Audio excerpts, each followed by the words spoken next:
Hello and welcome to Coffee Conversations from Cody's Coffee Shop. We are here at the World of Concrete Mega Trade Show. My name is Heidi Ellsworth, and we are so proud to be doing our first Coffee Conversations from World of Concrete. And we have the most esteemed panel here to talk about what's happening in construction, what's happening in concrete, and what's happening at this show. So thank you so much for being here. For those of you who are out there on Zoom, remember you can ask questions, chat. Chat is open, so let us know what you think and what your questions you may have. Also, for everyone else out there on Coffee Conversations and the YouTube channel, please be sure to share this out. Important information. So let's get started. First of all, we'd like to do some introductions. I'm going to start down here with Ray. Hello. Can you introduce yourself and tell us about your company? I can. Yes, my name is Ray Rizzi, and I work with the Tremco Construction Products Group. Perfect. And Joe? I'm Joe Harnois, Atlantic Builder Supply Northeast, and we are distributors primarily of Tremco, but under the Tremco brand is Nudura, Prebuck, and Drive It. Love it. Steve. Hi Heidi, thanks for having us. Thank you. My name is Steve Little. I'm with K-Post Roofing and Waterproofing, the official roofer of the Dallas Cowboys and the Texas Rangers, as well as the founding partner and chairman of National Roofing Partners. Glad to be here. So glad to have you. Thank you. Jeff. Jeff Wells for Innovative Chemical Products, commonly referred to as ICP, but not the insane clown posse. I handle the brands of Supercrete, Arizona Polymer Flooring, Rock Tread, and Stain Proof. We are a company of manufacturers, protective coatings, and all type of utility coatings for all type of concrete applications. I love it. And Kevin. Kevin Cummings with Polycoat Products, and we do waterproofing and coatings for concrete all over the world. I love it. Okay, gentlemen, thank you. We're here at the World of Concrete. Also, just as everyone knows, International Roofing Expo is also here in the Las Vegas Convention Center. It's quite a lot of people, and it's just been a great 2 days so far for both shows. I'd kind of like to start there with what you all are seeing with the show attendees. Let us know what shows you've been to. If it's just World of Concrete, that's awesome because that's where we're at. But if you've also been over there to the IRE, let us know. So what are you hearing from the contractors in your booth? I think one of the most exciting things I've seen is just the traffic flow and people staying in the booths. You know, when it's one thing to go by a booth or someone not ask questions, but hearing them, kind of engage and, kind of start formulating projects in their head is pretty exciting to see.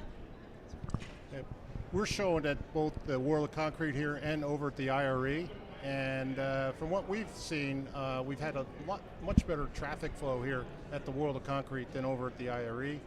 But I can tell you, I agree with you that we've seen real quality folks coming into our booth asking questions and getting real quality leads out of this show. So I'm at IRE, and National Roofing Partners has a booth there. We've had a lot of traffic. It's been really great. It's also, we've had a chance, we come every year so our contractors can meet with our staff and team. It's been good. And from K-Post standpoint, we have people both at World of Concrete as well as IRE. I think that the seminars this year were excellent. The education side, the ones that I participated in, were well attended. People were asking questions. They just weren't sitting there and listening, but they were actually, it was a participatory program. And I've seen a lot of technology, a lot of technology from manufacturers, but also from technology companies. Yeah, I'm excited to hop into that a little bit further. That is the thing. Joe, what are you seeing? Well, truth be told, I literally got here this afternoon. So okay, but I can tell you it looks great out and about. It just seems like a good amount of people are here just like last year. Yeah. Like a lot more people. Maybe even more, yeah. Yeah, it's been busy. And when I left IRE, actually, just so you know, it was actually packed. I was having a hard time getting through the aisles. Yeah, so something happened and the weather went bad and everybody came in. Ray, what are you seeing? I mean, you have the Tremco booth. You're over in North Hall, yes, and a nice big booth. What are you seeing? So this is my first time here at World of Concrete, and I can tell you one thing: it's the energy is great. A lot of people coming in, a lot of high traffic, and one of the things, like I think someone had mentioned earlier, people are coming in with already knowing what they want. You know, they have projects. What can you do to help me? How can we innovate this? What's the faster way to do the installation? And to hear that and have that already, people knowing what they want, it's great to just put them in the right direction and, you know, give them the right recommendations. It really is. Yeah, just to give you context of what I said about the traffic here, we have a guy, one of our sales guys, that's done over 40 of these World of Concrete shows, and he said this is the highest traffic show he's been at in his over 40 awesome. years of being at these shows. 40 years. Wow. And It sounds like to me, World of Concrete's back. Yeah, it's back. It's here. I'm telling you, it is great. And that, you know, I want to kind of keep down that again because I'm really interested. I know in your booth you have a lot of different products. You have Nudura, you have Drive It, you have coatings and waterproofing. What are some of the questions or what some of the key things that the contractors are really focusing in on and talking to you about? Yeah, it's just basically how do we install these things faster? You know, some people have problems with certain applications. You know, how do we fix this? One of the things that Tremco really strides and specializes in connections, right? We want to be able to connect our below-grade waterproofing to the exterior walls where the air vapor barriers are, and then to the roof, right? We call it on the Tremco six-sided solutions, right? One hand to shake, or on the other side, one throat to choke, right? Yeah. So we want to be their partner from the start to the end, and that's one of the things I'm most excited about. Yeah, that's cool. That's cool. So I'm going to actually hop over here to you, Jeff, on just, again, I know ICP has so many products. What is kind of the top thing, some of the top questions that you're having folks ask you? Typically, it's environmental situations. How do you take care of moisture? Yeah. When do you do something, especially in Las Vegas when it's really warm outside? What's happening with ultraviolet light? It seems like the sun is just becoming more intense on coatings. And most of the time, it's really solution-based situations. You know, you've got a food and beverage place. How do I meet the, the USDA, compliance on that, or the ADA compliance for that matter, and I don't slip and fall or cause injury. Yeah. So, we're seeing that a lot of the conversations don't always kind of circle around the actual products, but really on what situation do I have, what's the solution, and then the product kind of naturally kind of suggests itself. Yeah, that is cool. So, Sam, I'm gonna ask you the same question. Like, I was in your booth today, and you have so many different solutions, so many different products and brands. Where are you seeing some of the top questions? I think a lot of what we see is the customers want single source of solutions for their building envelope. They want to minimize the finger pointing.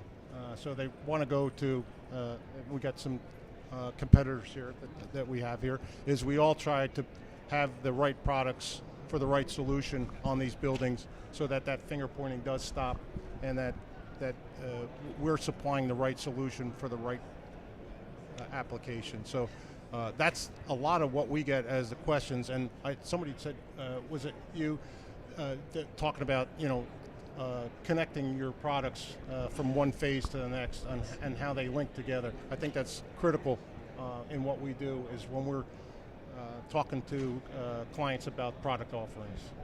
That's important to us too as contractors. So we want to have strong manufacturers that be able to help us connect the dots all the way through the system. So we do waterproofing and we do roofing, and the client does not want to know that there were 6 different manufacturers that you used on a project. They want to know that warranty sticks with one contractor and with one manufacturer. So thank you guys for connecting all these dots for us. And Steve, to your point, it's a partnership, right? We're partners in this venture together. When we're doing a project together, it's a partnership. And if I could just add Yes. too, one of the big things that I see, especially from the distribution side, is in order to have a winning team, you have to have a great manufacturer, you have to have a great distribution model, and you have to have a great installer, good contractor. Yeah. That makes for a great outcome. Projects win. Bringing winning people together who are all paddling the same direction, I think, is half the battle. It's more than just products, and I'm glad that you brought that up, because as we go on projects, we need to make sure that our partner, our supply partner, has the trucks, have the people, understand the safety, the ingress, the egress. I mean, everything having to do with providing the materials to the project. That's just as important to a customer, and we know that when we're putting bids together or we're putting pricing together, whichever it happens to be, we include that in our presentation. This is our partner. This is how we're going to get mobilized to your building. This is how we're going to demobilize from your building. And the pallets are all going to come in. They're going to be shrink wrapped. They're going to have IDs on them. We're going to be able to protect the environment. All those are really important. So having great partners in not just the manufacturing side, but also the distribution side, it's overlooked many times. Yeah, it really is. And I want to, I kind of want to touch on, and we were talking a little bit about before we started, but let's go to talk about one of the top issues that we see in our surveys and everything that we're doing, and that's workforce. And right now we have a lot going on with immigration. We have a lot going on with apprenticeships, with skills. So I want to start with you, Steve, because I want to start with the contractor. What are your challenges right now around just getting enough skilled labor to get these jobs, these big jobs done? Well, there are too many Amazons in the world. Work inside, get paid $25 an hour, work 30 hours a week, get health insurance and things like that. And so that's a competitor to us in the construction industry. There's also a driver issue. We're having the kids today, including my granddaughter. My granddaughter turned 16, and first I thought at 15 she'd want to get her driver's license. Wasn't motivated.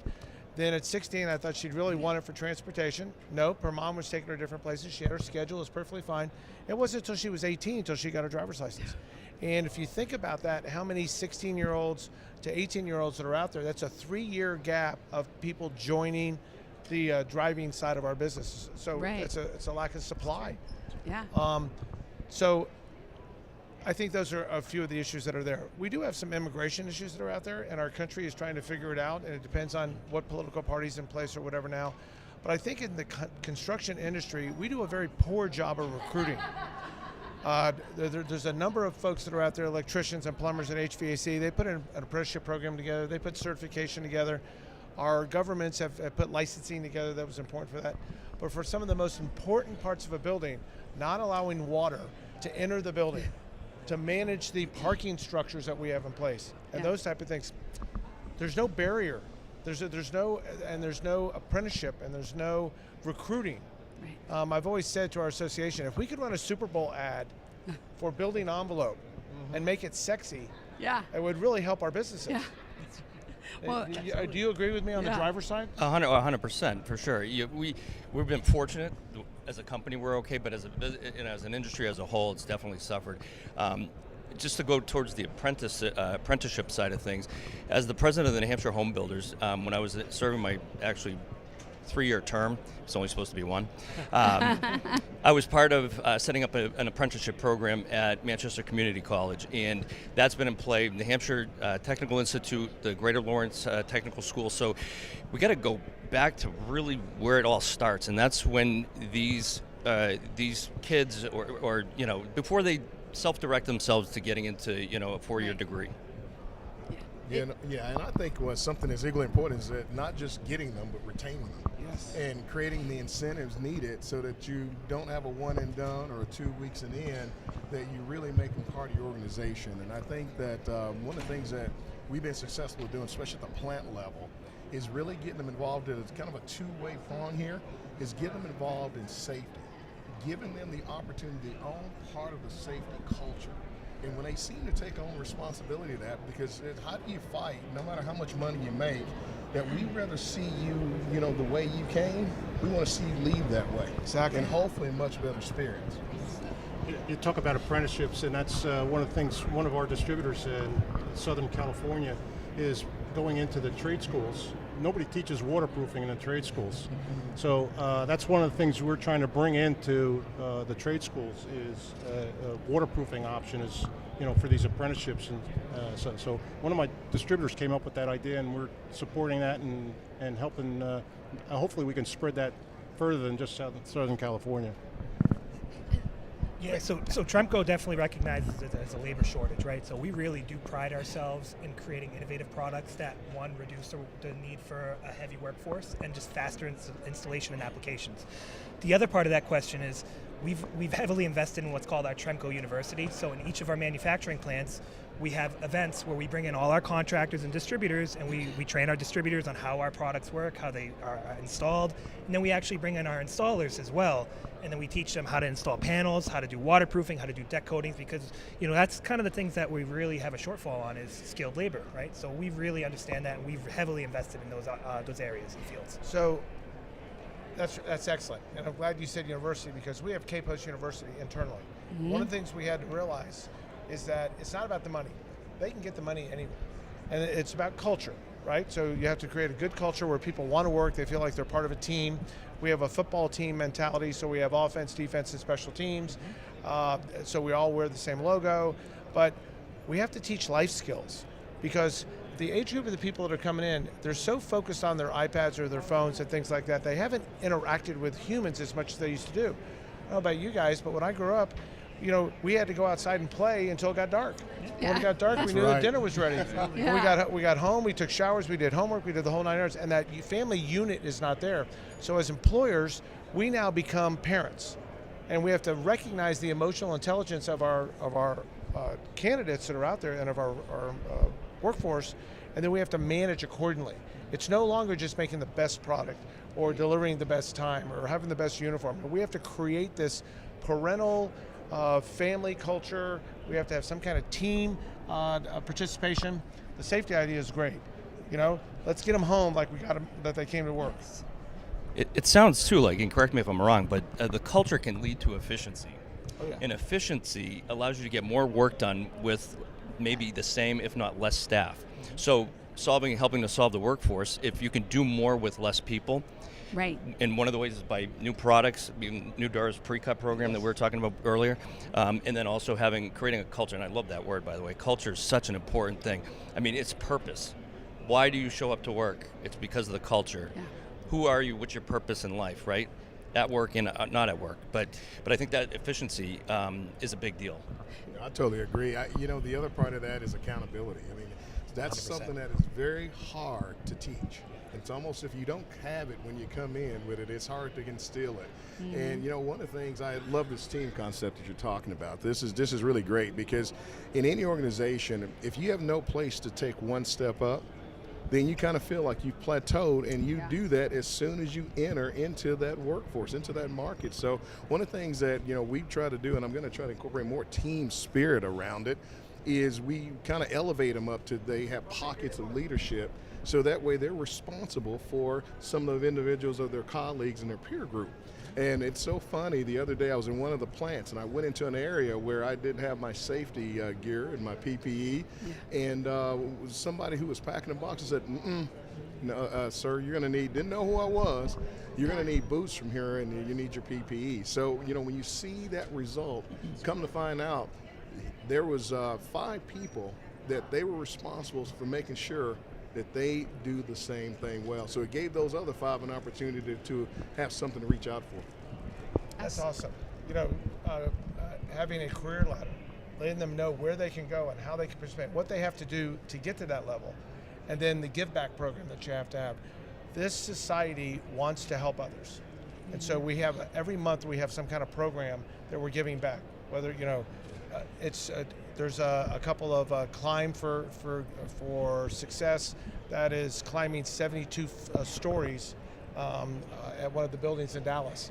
And they put teams together, subcontractors, the local ABC pulls it together. I love it. And we're all wearing jerseys, and somebody gets so many cents for a step, and then the company contributes whatever they raise funds for. But they all feel like they're doing something as an organization, and they're giving up their personal time to do it. Yeah, I tell you what, we have been doing our trend survey for 10 years now, and really never has the word culture been that much in it, and this year it was one in the top 1 or 2. I mean, that has switched, and it's all because of this retention and understanding that you have to, we should already know this, but you have to do the right things in order to retain people. So, but I want to kind of switch over to a little bit on technology, because what you said earlier about the technologies in the products, about the technology that you're using, that actually is influencing, AI is all influencing how much do we need, what type of skilled labor do we need? How is this going to work going forward? So I'm really interested in some of the things you maybe have seen here at the show or that you're doing personally that is of interest, that and things that you want. Like, I want to know what's hot. What's that next technology thing? So, Ray, let's start with you. So we're really big on panelization now. So we are a fabricator, right? So one of the things that we've realized in the metal, for example, like metal panels, right? When you get a local metal fabricator, they might put together the metal panel, but they don't have a full wall assembly, right? They haven't really fully tested it to all the ASTM standards and all the testing that needs to be done per building code. Well, we understand that, right? So we became an official metal panel fabricator, and we can test that to all of our air barriers, or below grade foundation, waterproofing, and basically the whole six-sided solution, as we call it, right? So we're really big on that, on panelization. We're really big on our drive-it panels, right? So one of the big things, especially in the Northeast, so I'm out of the Northeast area, energy code. That's very important for a lot of a lot of homeowners, and even it's become a standard, right? And the only way to be able to do that is to put in exterior insulation on some of these refabs or utilize our Nudura system, right? So there's a lot of different ways that we can go about that. And just to pick up on the Nudura, the Nudura just came out with a new program called the pre-cut program. So basically, you send your plans to the factory, they'll go ahead and pre-cut everything, send it to the job site, so it saves room on the job site, reduces waste, and it reduces the amount of workforce that's needed to put it together. I was going to say thank you. It's interesting because I did watch this recently, a speaker from This Old House, and he was talking about the fact that, do you build your car in your driveway? No.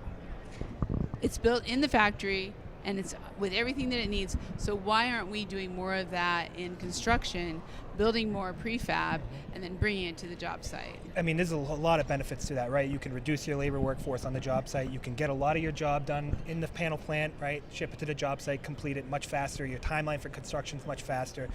Your quality control, right? Quality control on the job site can reduce it because you're doing everything in the plant. So there's a host of benefits to panelization, and it's really the way of the future, in my opinion.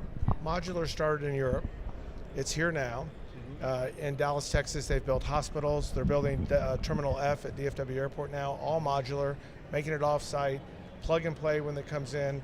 It's amazing. Even the roofing's being done in a modular sense, and then we're just stripping in the seams to finish it. So absolutely. Controlled conditions to work in.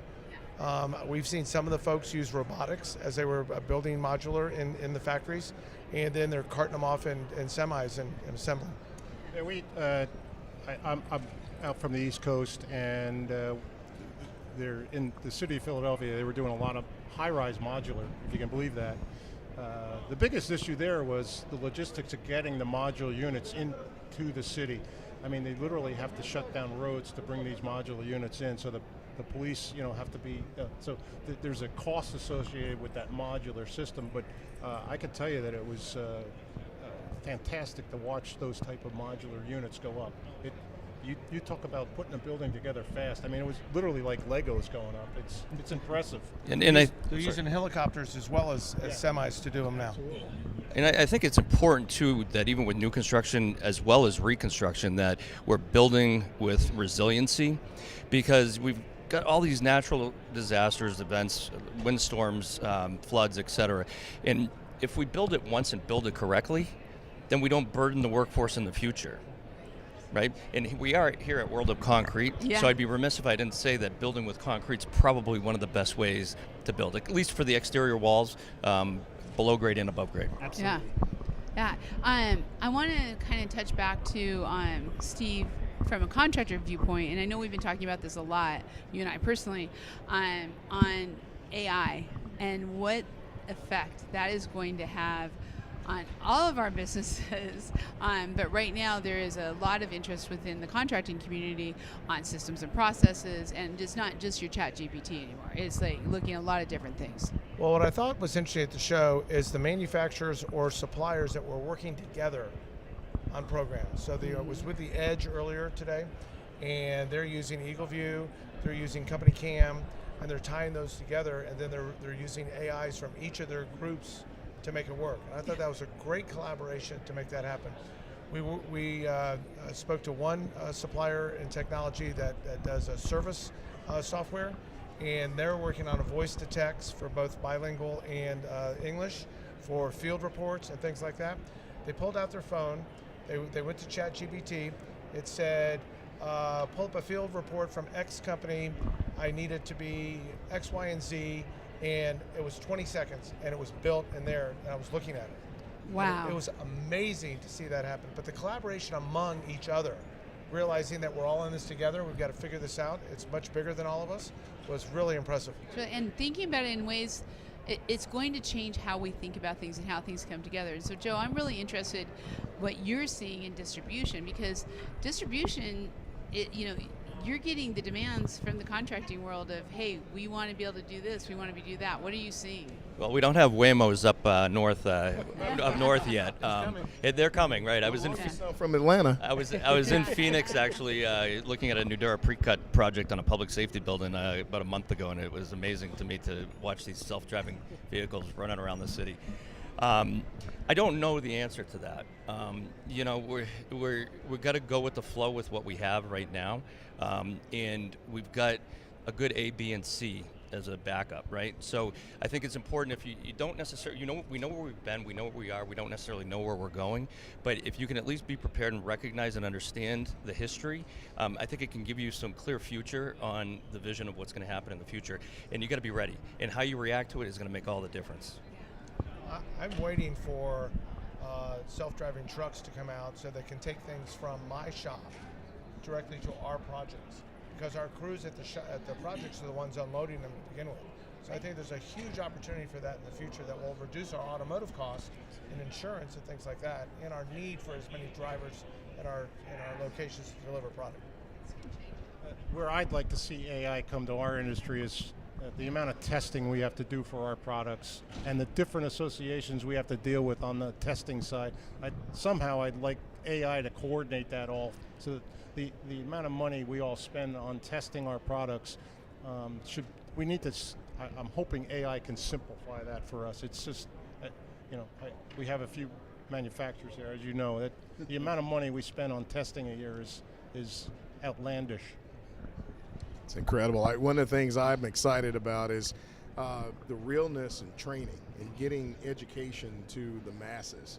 I think about when I look at the three of us just sitting here, and it's all of us, but there's a codependency on getting my distribution partner trained, who in turn has to train the contractor.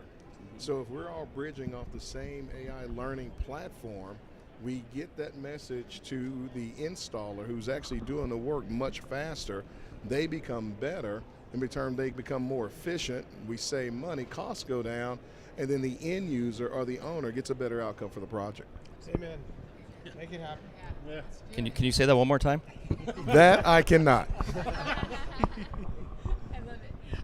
Ray, I would love to hear from you a little bit about technology and especially AI, because I know Tremco has been on the leading edge of figuring a lot of this out. Yeah, definitely. So Joe had mentioned earlier about our pre-cut program, so we're really big on that. And then, I specialize on the drive-it side. So on the drive-it side, it's very visual. It's a lot of aesthetic, right? So homeowners or even architects, they want to be able to upload a drawing onto a program, pick the colors, see what it looks like, and then be able to provide that to a client. And we've invested in our program. So if you go to our Drive It website, you can upload your drawings right directly there. You can pick the type of finish that you want. You can pick the different colors. You can put the caulking in there. You can do the whole system, and then they can really visualize and see what they're getting with using our products.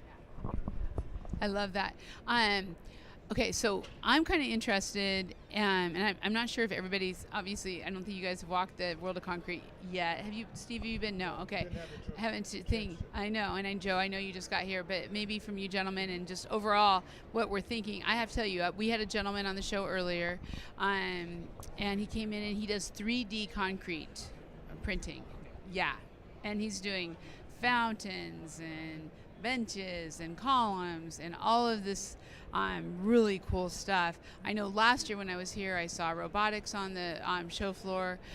So what are some of the things that you're seeing out there on the show floor that, from what you've seen so far, that kind of is like, ooh, that it looks a little bit like the future, and I'm kind of interested, because when I said to this gentleman with the 3D printing, I said, yeah, that's the future, and he goes, no, it's now. He goes, that's how people are ordering. Yeah, so I went over to the bricklaying competition over on the outside area over there, and they had the 3D concrete printer thing, running it. And that was amazing to me, right? So Yeah. before I worked for Tremco, I used to be a bricklayer, and to see something like that, it was special, right? And some people, they get afraid of technology, right? But Right. you really can't be afraid of it, because with all the challenges that we have in the workplace and the work environment, we have to really fully embrace the technology and run with it, right? There's an opportunity for everything. Whether you can be, there's a famous story that I got told a long time ago, and it was there were these two British shoe salesmen. They went to Australia, and one of them was like, I don't want to sell any shoes because none of the people wear shoes here, right? And then the other one was like, send me boats of shoes. Everybody needs shoes, right? So you got to really take it by the reins and run with it. And I truly believe in that. Yeah, it's really was interesting. What have you seen? When I look at that world, it's putting things that from the outside inside. Just to imagine that you could have a whole entire brick wall in some type of commercial space and give it that zen, or to give it that, it's, as they say, used to the great outdoors is now starting to come inside. And the design scape and space is really starting to kind of expand, because before you'd have to construct all the material, you'd have to put all the lath, you'd have to almost do this freely. Now there's something that can do it for you. It's more realistic, it's more lifelike, and you can get it done faster. Yeah, and that's the whole thing, that speed.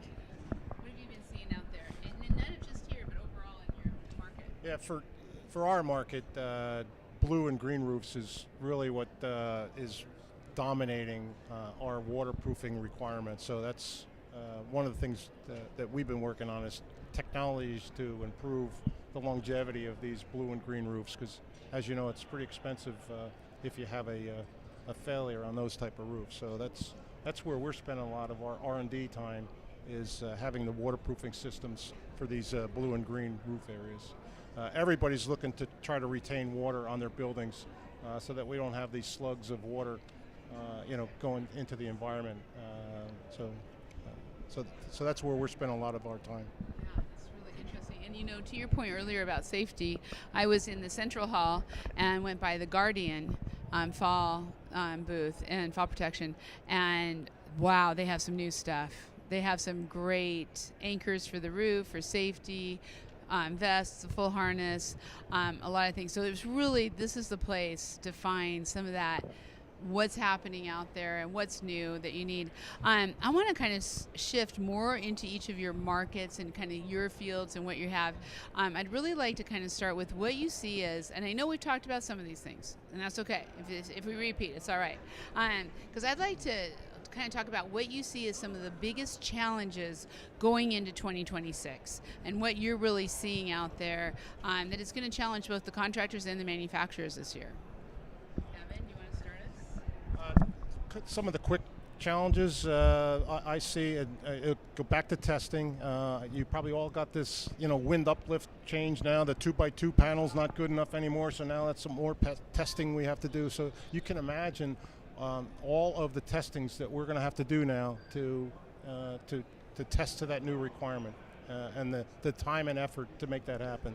So it's, who's ever thinking that up, and all of a sudden 2x2 panel isn't good enough for the testing requirements, is, to me, quite annoying.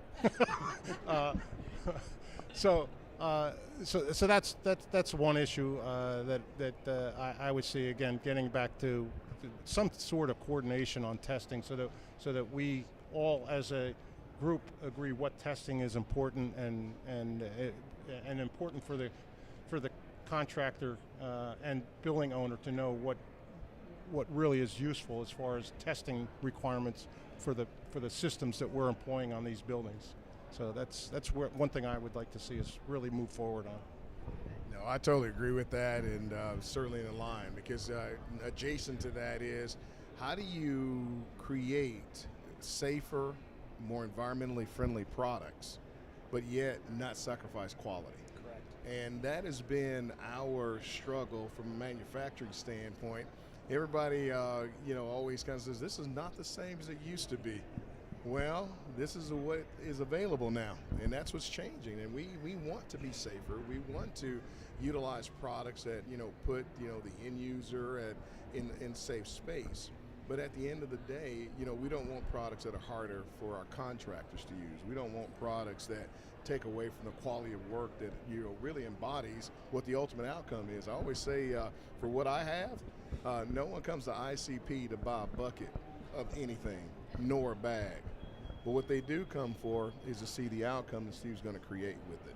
But yet, we have to find that balance, along with, as you said, good testing, to realize how do we get the optimized quality of product so that we can get the optimized quality of work.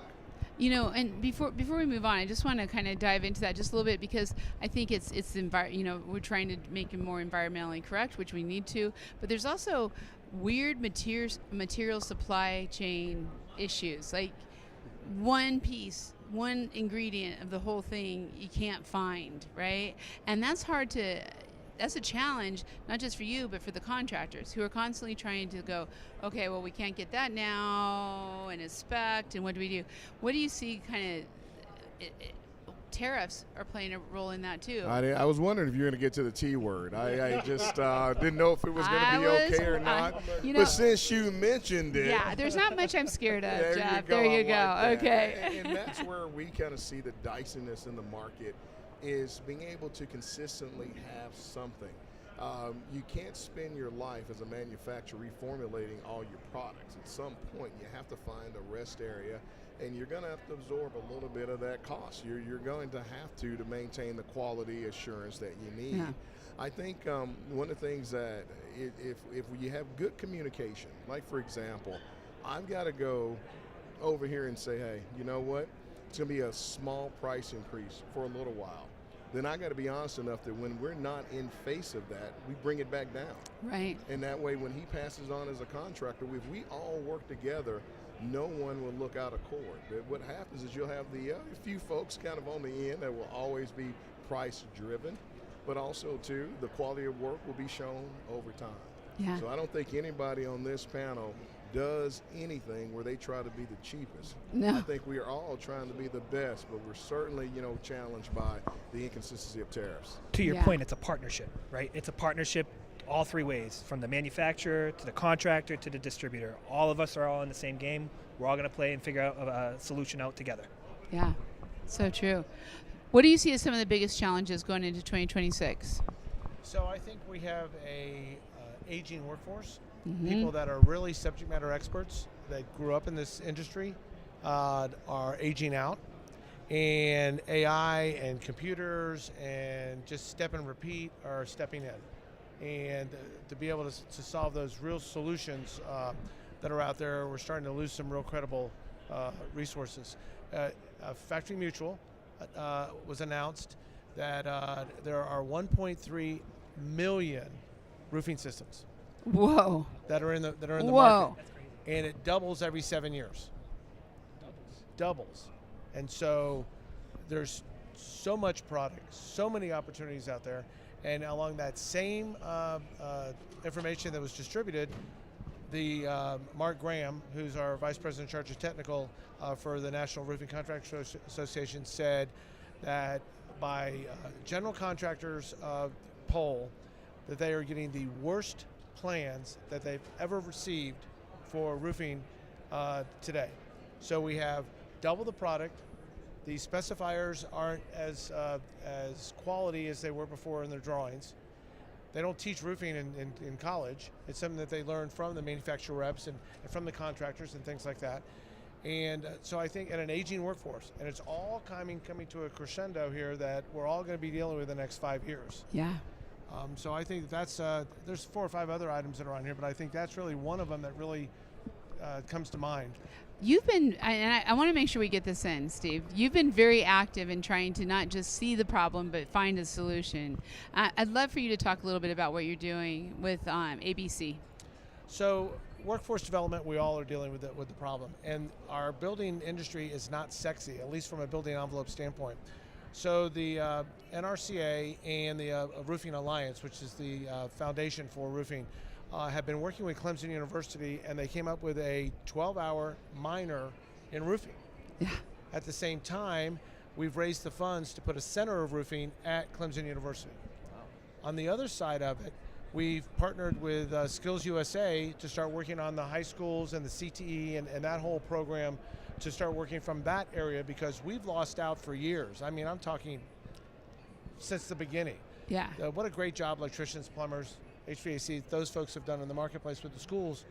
We're way behind the 8 ball. But we're missing a part in here. So we have the white collar side with the college program, and we have the high school side with getting them interested in the program. But how do we get them into our workforce? We don't have an apprenticeship program. The unions do a great job. Kudos, they have the down pat, they raise the funds, they have great apprenticeship programs, great training facilities all across America. But in our business, 8% of our roofs are put on by union companies. So that means there's 92% put on by merit shop companies, and we don't have a certified apprenticeship program until 3 years ago, when the NRCA and the NCCER, the certifying body for about 43 different subcontracting trades, came together and updated the book. We had 2 books. We had one on steep slope, which was all shingles. We had one on sheet metal.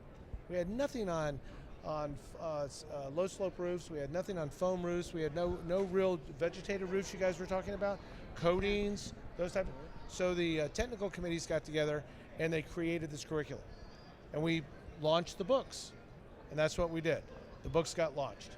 There was no positive pull-through system in place to promote apprenticeship. So right now, Roofing Alliance, the Associated Building Contractors, and NCCER are coming together, and we're in the formation stages to put a program together to relaunch the Roofers Merit Shop Apprenticeship Program. And it's going to be very, very exciting, because we can bring sexiness and show the opportunities for career and give career paths for folks. It's going to be amazing. The administration today and the political world are all promoting less college, more apprenticeships. Right. This is the perfect time to do this. And I know that it's just the start with the roofing apprenticeship, because we want to talk to the waterproofing teams and talk about putting a waterproof apprenticeship program and do the same training all the way through the systems. We're kind of following the path of what Heidi's doing. She's got Roofers Coffee Shop, she has Coatings Coffee Shop, she has Metal Coffee Shop. And we say this jokingly, but seriously, if you think though about what she's done to bring the entire building envelope industry together, and we need to collaborate more. So we're starting with the Roofing Merit Shop Apprenticeship Program, and we'll see where it goes from there. I love it. I love it. I love it. And Joe, you talked about that at the very beginning.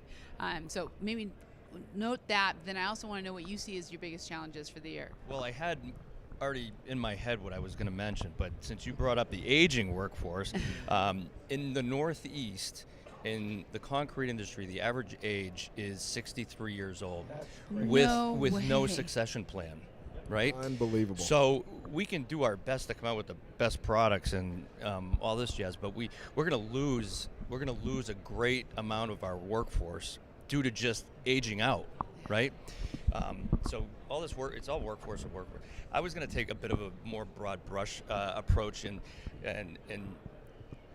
focus on consumer confidence and interest rates, and the economy is hypercritical to our industry. Yes. And so that's all. I always have my antenna up and watching key indicators on what's happening, because whatever happens with the economy as a whole, certainly the housing industry, we still have a major housing shortage in the Northeast, mostly workforce housing. Funny how we have a problem with workforce housing and we have no workforce to build workforce housing. Right. And workforce housing is literally $125,000 median family income. That's not a small amount of money, but these kids cannot afford, 30 years old living on mom and dad's couch because they can't afford to live somewhere. And the Northeast is very expensive.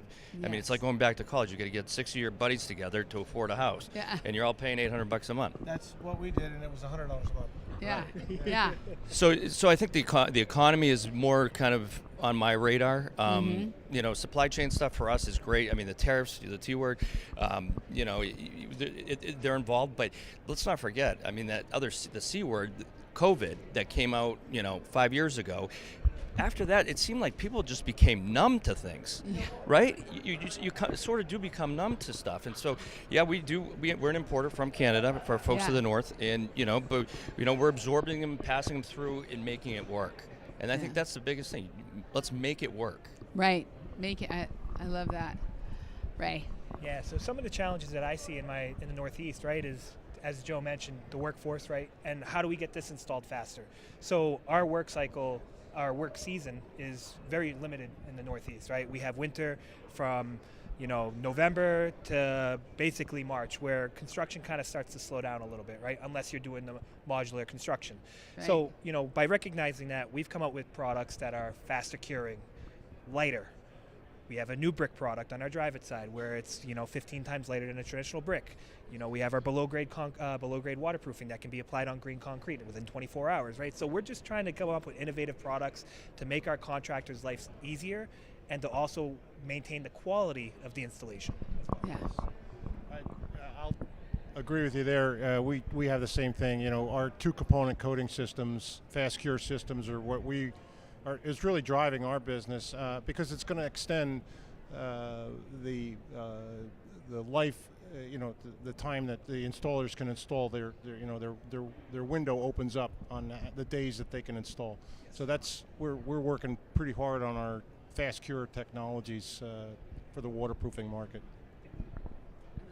Those are the things that are going to, it really is going to take everything, right? It's not just one solution. It's all of these apprenticeship products, culture, retention, all of this to make it all come together. So what I'd like to do is I can't get through this hour. It's been awesome. It's gone so fast.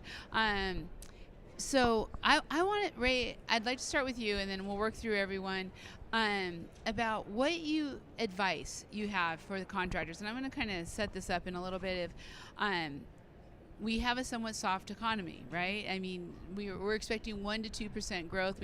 I heard a great economist. I listen to way too many economists, but I heard this great economist. He says, 2026 is about 1% to 2% growth and stealing market share.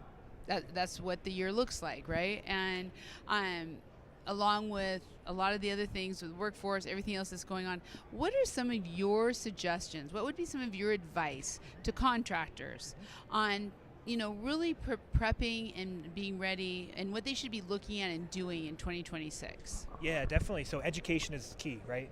Educating their workforce, being able to broaden their scopes of work.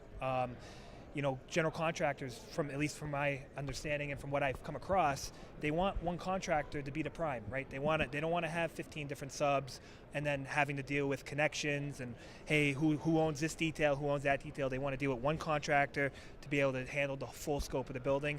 So really educate your workforce, learn expansion, and just keep growing. That's the biggest thing, is just growing, right? We can do waterproofing, and then there's only a certain amount of growth that you can have at waterproofing. But if you add in the air barrier, you add in the outside cladding, you add in the foundation, now you're really packaging your sales and you're expanding your work and you're providing a better installation because you're able to meet those deadlines that the general contractors are pushing harder and harder and harder for.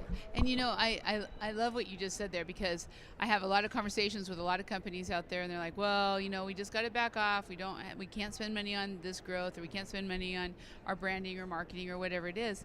And I'm always kind of like, when things are soft, that's the time to push out there, because you differentiate yourself and get out there if you're smart and know your numbers. Exactly. And to what I would say to those people that are saying, hey, it takes money, lean on your manufacturers. Your manufacturers are heavily invested in educating the workforces out there to use their products. Yeah. Lean on your manufacturers as a partner and continue to grow. That's great advice. Joe. So I would answer the question differently depending on who I was addressing. So if it was a general contractor or a builder developer, sub-trades, MEPs, but if I look across at all those, there's one common theme, and I think that is efficiency. So, don't be bored, okay? Yeah. But spend the time to work on how efficient you are, and I think that can set you apart. Because you can grow, even in a contracting market, you can grow. Right. Laterally, vertically, different product lines, different types of work. I mean, I was a GC for 25 years. I retired in 2017.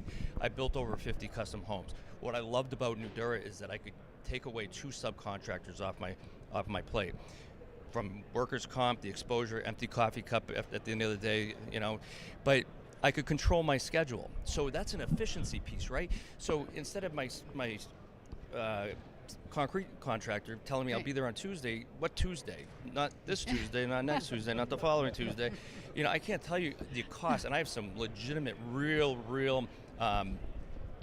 life experiences that if I had more time, I'd share them with you. And they cost money and they cost time.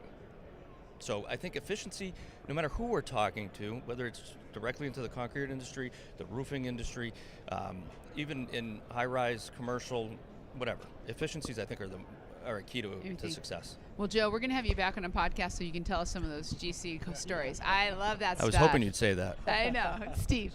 I would say three things. First, invest in your employees. That's the heartbeat of what you do. The difference between all the products that are available and all the ways to get the products to it are the people that are actually installing them and doing the work. So invest in your employees. The second thing is I would plan on succession. And it's not just the succession of the owners.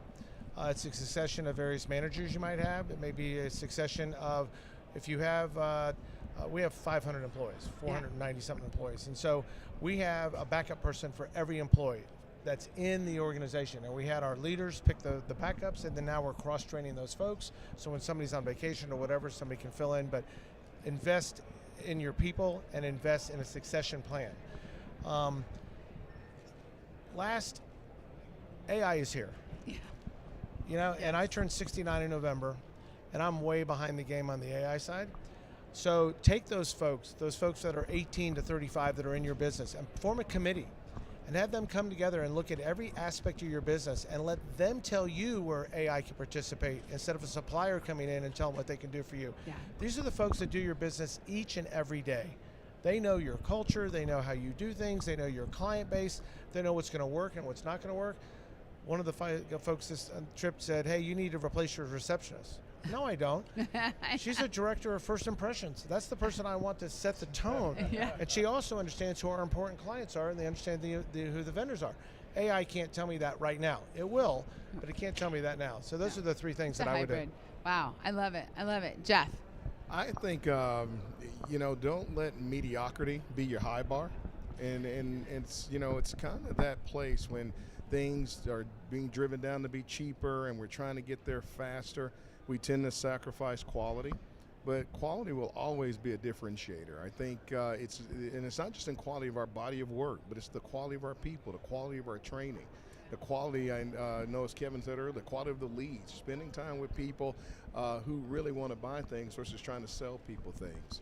I think another thing that would be key for the contractors is give leadership back. Allow some of your team to have opportunities to lead so they know what it feels like. They know how to experience that, and that way they know how to take it, and then they know how to pass it along to others as well. Great advice. Okay, bring us home. My biggest advice to contractors is be on time and do what you say you're going to do. I've been on so many job sites where that doesn't happen and it just gets ugly quick. So again, my two themes there would be on time and do what you say you're going to do. And I think you'll be an extremely successful contractor. Love it. Gentlemen, thank you so much. This has been exceptional, and I just want to thank you all. Thank you so much for doing this today. Thanks for Thank having you, us. Heidi. Thank you for having us. Thank you, Appreciate and it, thank Heidi. you all for watching. Wow, take some nuggets home from this one. I tell you what, this Coffee Conversations has the great information you need for your company, so be sure to share it out. If we had some questions, we'll get back to you, and you know how to get a hold of us. So thank you so much for being here today, and we will see you next time on Coffee Conversations. Guys, I got plane cash.